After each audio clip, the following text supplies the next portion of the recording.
पर एक बार की बात है, मोहन नाम का एक किसान अपनी पत्नी शीला के साथ एक गांव में रहता था।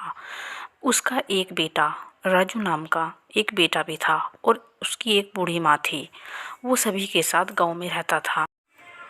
मोहन बहुत मेहनती था और बहुत मेहनत से काम करता था, इसीलिए उसकी फसल बहुत अच्छी आती थी। हर बार उसकी फसल बहुत ही अच्छी आती थी और इस बार भी हर बार की तरह उसकी फसल बहुत अच्छी आई थी। मोहन अपनी पत्नी शीला के साथ खेत में अपनी फसल देखने आया था। देखो, हर बार की तरह इस बार भी हमारी सब्जियां कितनी अच्छी उग कर आई है और सारी सब्जियां कितनी अच्छे से उगी है। हाँ, सब्जी तो बहुत अच्छी उगकर आई है, लेकिन मैं बोल रही थी कि इन सब्जियों को तोड़कर हम बाजार में बेच देते हैं, क्योंकि बारिश का मौसम चल रहा है। कुछ पता नहीं चलता कब बारिश आ जाए और हमारी फसल का नाश ना हो जाए। हाँ हाँ शीला, तुम बिल्कुल ठीक कह रही हो, लेकिन आज तो मुझे कहीं बाहर जाना पड़ेगा किसी जरूरी काम से। ऐसा करते हैं, हम सुबह सुबह आकर सारी सब्जियां तोड़ लेंगे और कल मैं इनको बाजार में बेच दूंगा। ठीक है, जैसा तुम्हारा मन करे ऐसा कर लेना, लेकिन सब्जी का रेट अब की बार बहुत तेज है और सारी सब्जियां बहुत महंगी बिकेगी, इसलिए बोल रही। अरे तुम चिंता मत करो, कुछ नहीं होगा। हम कल ये सारी सब्जियां तोड़ लेंगे। चलो अब घर चलते हैं। इतना कहकर मोहन और उसकी पत्नी शीला दोनों घर के लिए निकल पड़ते हैं और अपनी सब्जियों को देखकर बहुत खुश हो जाते हैं। उसी रात मोहन अपने पूरी परिवार के साथ आराम से चैन की नींद सो रहा था।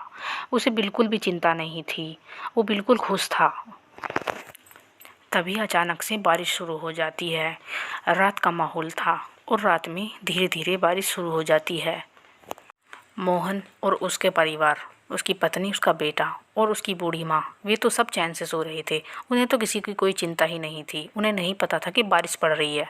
पूरी रात बारिश पड़ती रही और सुबह के 5 बजे का टाइम हो चुका था और चारों तरफ पानी पानी भर चुका था। चारों तरफ पानी तेज़ बारिश की वजह से भर चुका था। बारिश इतनी तेज़ पड़ रही थी कि धीरे धीरे मोहन के घर में भी पानी आना शुरू हो गया था और पानी भरने लगा था। तभी अचानक से मोहन और उन सब की आँख खुल जाती है और वो पानी घर में भरा हुआ देखकर तो तेज़ी से दौड़कर बाहर निकलने की कोशिश करते हैं, क्योंकि पूरे घर में पानी ही भर चुका था। चारों तरफ इतना पानी ही पानी हो गया कि उनको तैरना पड़ा। अब वो धीरे धीरे तैर तैर कर बाहर निकलने की कोशिश कर रहे थे, लेकिन चारों तरफ पानी ही पानी भर गया था। पूरा गांव पानी में डूबने वाला था और वो तैर तैर कर आगे निकलने की कोशिश कर रहे। तभी वो चलते चलते एक पेड़ के नीचे रुक जाते हैं। हे भगवान, तूने हमारे साथ क्या किया? हमारी सारी फसल बर्बाद हो गई। अब हम क्या करेंगे? मैंने कल आपसे ठीक ही बोला था, कल वे सारी सब्जियां टूट जाती और बाजार में हम उनको बेच देते तो हमारी फसल का नाश नहीं होता। मोहन बेटा, कोई बात नहीं, चिंता मत करो, सब ठीक हो जाएगा। एक काम करते हैं, हम दोबारा अपने गांव की तरफ ही चलते हैं, शायद कुछ रास्ता मिल जाए। तभी मोहन का बेटा राजू चारों तरफ पानी ही पानी देखकर रोने लगता है और उसे डर लगता है कि हम डूब ना जाएं। राजू बेटा, तुम रोना बंद कर दो। तुम चिंता मत करो। चलो हम चलते हैं, हम घर जल्दी पहुँच। इतना कहकर मोहन अपने पूरे परिवार के साथ आगे की तरफ बढ़ने लगता है।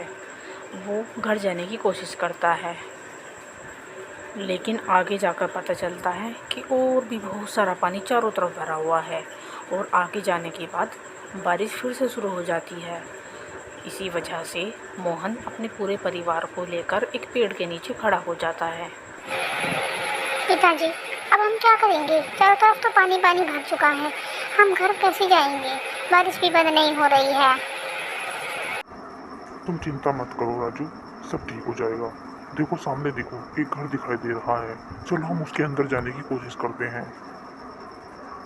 और फिर मोहन अपने पूरे परिवार के साथ दोबारा पानी में तैरने लगता है और उस घर के अंदर जाने की कोशिश करता है।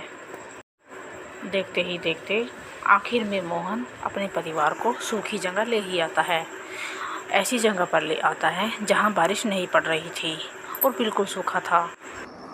चलो, भगवान की दुआ से हम यहाँ तक पहुँच तो गए। बहुत थक गए हैं। रात से हम चलने चलने पर ही है। थोड़ी देर आराम करके फिर हम आगे को चलते हैं। अब मोहन अपनी फसल को देखने के लिए वापस आता है, लेकिन उसकी पूरी फसल का नाश हो गया होता है। उसकी पूरी फसल पानी में बह जाती है। बेचारा मोहन परेशान हो जाता है और अपने परिवार को वहाँ से लेकर चला जाता है। अब उसके पास कोई सहारा नहीं था, लेकिन मोहन बहुत मेहनती था। अब वो लकड़ी काटकर बाजार में बेचने का कारोबार करने लगा, जिससे कि उसने अपने परिवार को दोबारा से पालना शुरू कर दिया और लकड़ी काटने लगा। अब मोहन पूरी मेहनत से लकड़ी काटता और बाजार में बेचता और उसने बहुत अच्छी कमाई की और अपने पूरे परिवार, अपनी माँ, अपने बेटे और अपनी पत्नी को अच्छे से पालना शुरू कर दिया।